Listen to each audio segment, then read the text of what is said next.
Good morning, folks. It's hot already. Page is up in Canada, no humidity. And we got all the humidity down here in the south. Let me start this out. Y'all probably saw me fix this dam in one of my videos, I don't know, back in the spring. But years ago, we built this dam across here. Oh, really, it was a road to get to some property we've got over here on the other side. Instead of having to go all the way down the driveway and down the dirt road to get to it, we just made a little shortcut through here to make it faster. But in order to build that dam across there, we had to cut a lot of this sand out. We got like 50 inches of sand before you can get to any kind of red clay. And anybody that knows anything about dams, you know, you need some kind of clay-based stuff to hold in there, because if that water ever breaks the dam, you know, goes over, sand will leave here and that clay will hang on pretty, you know, a little bit better. So we cut all this stuff down, bulldozer, and ever since Hannah was, I don't know, 6 or 8 years old, we'd come down here and find arrowheads. Most of them would be broken. We'd find chips of flint, pottery, and like I said, broken points.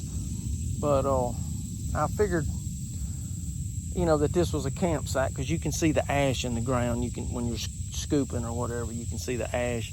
So, not a burial ground, people. We ain't digging up Indians. Don't think that. I'm not doing that. I'm not being disrespectful.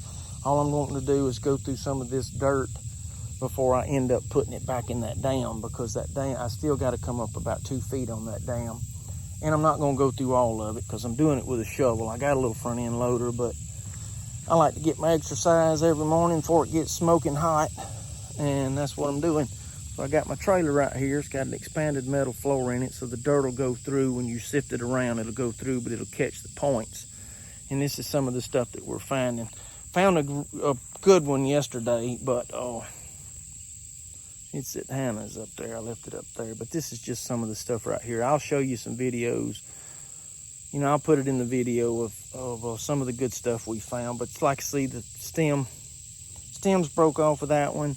You know, they be napping one out and they chip it and then they just discard it. And that's what we're finding a lot of. But you find a lot of millstones, stuff like that, you know, for grinding their acorn meal or corn meal or whatever. And then pottery, you know, some of it'll have designs on it. It's pretty neat.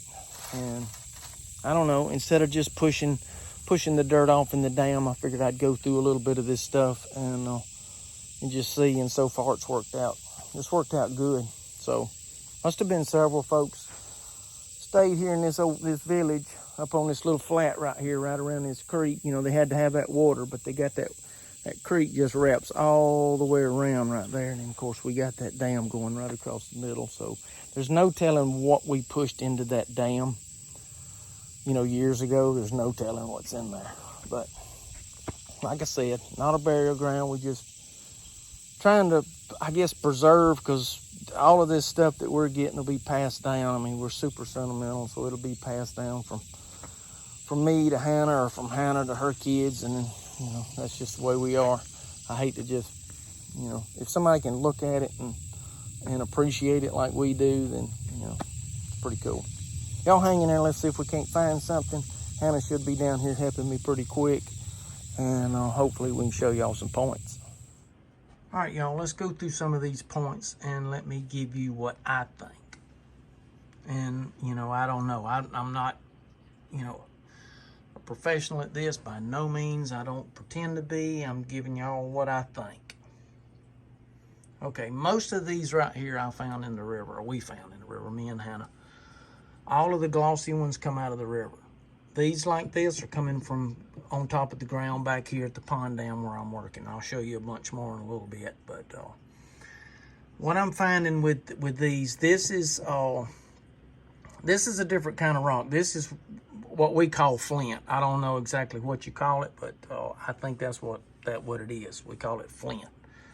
And this is a Tallahassee quartz. So this you can actually find here.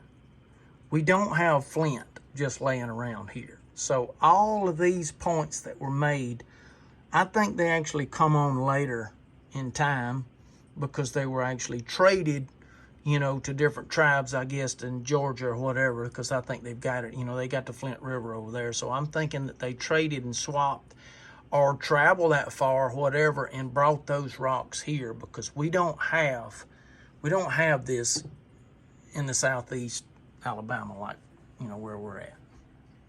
So all of that was traded.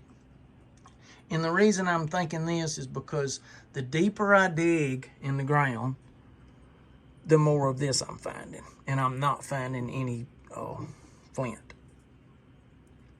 So tells me that, hey, time is, you know, the ground's, you know, it's covered, rain's washing in, covering up some of these old campsites, and we're finding this. Because you can tell these campsites go deep. I mean, when you're digging, you can find the ash where these fires were burnt and everything. You can find little pieces of ash, and you know that you're still in a place where, you know, people once were. And I'm 3 foot deep on some of these places and still running into that stuff. But I'm only finding this. I'm not finding the flint, except on maybe a foot deep. And then after that, it goes right to the Tallahatchie. But these, like this and this and this, were all found here, back here on that pond dam over the years, me and Hannah walking through there turkey hunting. And even this one, I think we found it back there too. I'll show you some more in just a minute. But a lot of people are thinking that all of these are arrowheads or spearheads or whatever. And I may be wrong in this, but from what I've heard and just experience that I have with it, all of these were considered knives.